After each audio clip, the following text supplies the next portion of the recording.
Hi, Sally Henderson, High Stakes Leadership Mentor, and welcome to my December newsletter. We're here, aren't we? We're in touching distance of getting to the end of what has been an incredibly interesting and challenging and rewarding year. So I wanted to give you a Christmas gift, something of value that you can take to support your leadership growth and development as we come to the end of this year and set you up well for next year. So to do this, I'm going to ask for at least 15 minutes of your time. I don't think it'll get to 20, but it will be a healthy 15 minutes because what I'm going to share with you is valuable. It's a recorded, but live mentoring session with me, where I'm going to be guiding you through some key questions that are going to help support you as that senior leader to continue to excel through the challenges that we will inevitably be facing in 2022. So, watch this video when you have 15 minutes to offer, not me, but yourself. When you can not be disturbed, and also you'll need something to write with to capture what I'm going to be telling you. Okay? So, for those of you who are ready now, let's crack on. We're first going to do something that I do with all my workshops. We're going to just breathe together, because breathing is an incredibly powerful way of connecting, relaxing, and being ready to truly focus. So I want you to ideally shut your eyes now as I'm talking and to get comfy in your chair. Perhaps put your hands on your tummy, but just get really secure where you're sitting. Uncross your legs, put your feet on the ground. And as you've got your eyes closed, just get conscious of your breath. And I'm going to talk you through what we're going to do and then leave you to do it 2 times on your own. So as you're breathing, what we're going to do, we're going to breathe in for the count of 4. We're going to hold for the count of 4 and then breathe out for the count of 4. So, closing your eyes, focused on just being supported by your chair. Please start to breathe in from your tummy for the count of 4. Keep breathing in, 2, 3, keep breathing in, 4. And now hold that breath. 2, 3, 4, and now push that breath out. Make some noise. Breathing is noisy. 2, keep pushing out that old breath. 3, 4, and now we're going to do it together for 2 rounds. I'll do it with you.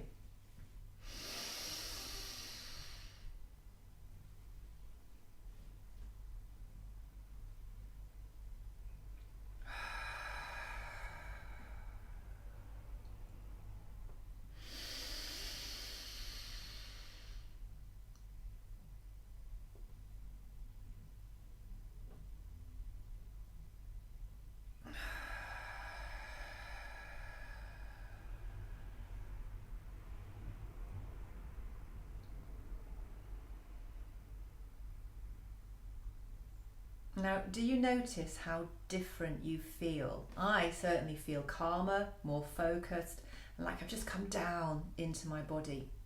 If you'd kept your eyes open doing that, you'd have seen me kind of move my neck a bit as I was physically feeling where I've been holding tension in my body. So use that tip anytime if you want to just calm, focus, get a team together. It works brilliantly online as well. The power of just breathing and taking a moment to focus. So I hope you're now in a good place to listen and to get the most out of the questions I'm going to pose to you. So we're going to start with some reflections. 2021 has been such a year, hasn't it? I mean, let's not use the word unprecedented, but I want you to reflect now, pen ready. What are the key wins that you've had at work as a senior leader this year? The 3 real top wins. Now, for some of you, they may be huge, incredible. For others, it may be they're quite small, but still significant, because not everybody's been winning this year, have they, to put it mildly? But I think everybody can still find 3 wins to focus on that you've delivered at work as a senior leader. Now, if you need to pause me to have more time to reflect on these questions, please do. I'm going to go at pace just so the video can keep momentum. Reflecting on those 3 wins, what were your top 3 personal contributions to each of those wins? What did you do really well as a leader to get that over the line? take a moment to really acknowledge your success, your achievements, how you've grown. Okay? Now I want you to think, what have you personally learned about you as a leader at this point in your career, at this point in your life, through the work lens? What have those wins taught you about you?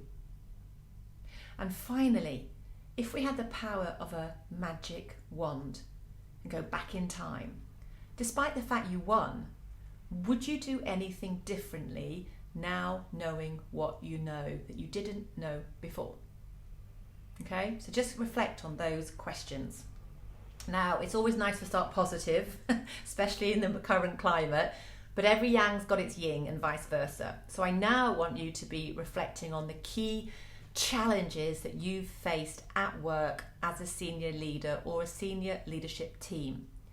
Be brave, be honest, and really collate them and put them down on paper. Write them down. What were the 3 main challenges, obstacles, difficulties, problems that you've had to face as a senior leader at work this year?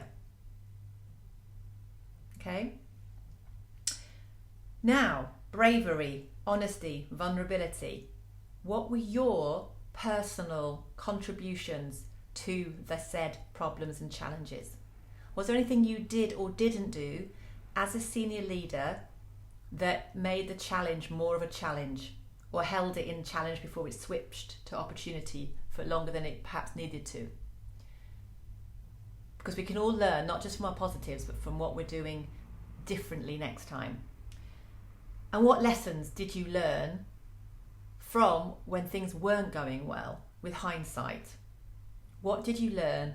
What were the gifts? Because every problem's got a gift there somewhere if you look hard enough.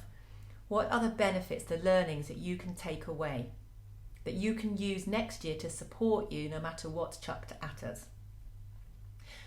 And then finally, if you had a magic wand, knowing what you now know around those challenges and difficulties, what would you do differently? And what would be the benefit of that?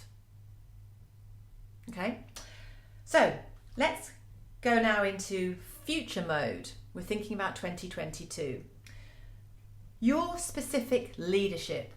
What are the main 3 to 5 attributes that you really want to be developing, delivering, growing as a senior leader that's excelling next year? Does anything need to change as perhaps you're changing in seniority, or you're going into a new role, or there's a new situation that your business is dealing with next year? How do you want your leadership to change? Write down the 3 to 5 key leadership attributes. This might be greater empathy, less empathy, faster decision making, greater consideration, more inspiration, bringing more balance, greater self-belief, greater decisiveness. Think about the leaders that you admire in all walks of life. What attributes about their leadership do you admire, and what makes you say this? And equally, are there leaders there that you don't like out there in the world and you think, crikey, I wouldn't want to be like them? What's the positive opposite that you can then say, but this is what I do want to be like, and channel that down to just 3 to 5. I have a tool for doing this with my clients in my program, the Real Method around leadership vision boarding. It's incredible when you see the change people make once they get their leadership tangible, and once they manifest growth, they can accelerate and be it now. So we're doing a very fast version of that on this video. And then I want you now to think about how you want to feel next year. Often people are quite surprised when they realise that we actually have control over how we choose to feel. There's that famous phrase that nobody can make you feel anything. You have to choose to be inspired or wounded, happy or sad. It's a subjective reaction to a situation that other people might react differently to. So let's take ownership for our feelings. And what are the 3 to 5 key emotions that you want to feel at work? Might be happy, might be exhilarated, it might be confident, it might be safe, it might be connected. Whatever it is, the 3 to 5 things that you want to feel at work, and what makes you put this, because that's a nice barometer to check in to see how well that's happening or not for you. and if you need to get some expert help to support. And to conclude, we're going to do a bit of a theme of wands, okay? I want you now to sit and think, what is the one promise you're going to make to yourself that's going to really help you get the most out of next year as a high-performing senior leader? I promise to X. Now, often for my clients, it's to worry less, to delegate more, to get clear about my purpose, to banish that imposter syndrome. I promise to get home on time. I promise that I'm going to make time for my health. I promise that I'm going to finally work out the succession plan. I don't know, whatever it might be for you. The one promise you're going to make that's going to inspire and motivate you and make a real difference to your leadership world, delivering it next year. What's the one word that's going to be your mantra for next year? Or might be a quick phrase. The one thing that's going to be your go-to. Who is it? There's somebody who has a word of the year. I can't remember, a celebrity I think it is, who they set out a theme for their year. And a lot of my clients actually, they will use kind of key words that are the themes for certain quarters of a year to get messages to cut through. But what's your one word, one key phrase going to be? I can do it. This is all going well. Determination. Relax. I don't know. What's your one word that's going to really support that one promise, that trigger to keep your focus healthy? And nearly at the end, penultimate question. What's the one person, now you can be more generous than this, but at least one person you want to thank for being there for you this year? Now, it could be in your professional life, could be in your private life, could be a blend. But we've all had challenges, stresses and difficulties to manage with this ongoing pandemic and a demanding world of work as a senior leader. So who are you going to say thank you to? Because saying thank you lifts you and lifts them. But let's make a commitment to doing that. And finally, who can you pay your skills, your talents, your gifts forward to? So my gift is this video. I hope you find it a gift. To you to support your leadership, your happiness, your effectiveness, your ability to excel as a senior leader. Mentoring is what I do for a living, but I wanted to gift this session in support of greater well-being out there. Now, every single person watching this video, you also have a gift to give. What is it, and are you going to get it out there into the world to help other people? I've been banging on since COVID happened about better together. It's a massive passion of mine. We are truly better together. So thank you for being part of my community. It's lovely to have you with me. Please do share, support, get in touch if I can help you. I've got some amazing projects going to be delivering next year, but I'd love to know about your world of leadership and how can I help you excel as a high-performing senior team or leader. And the last thing to say, as it is December, Merry Christmas. Take care. Bye.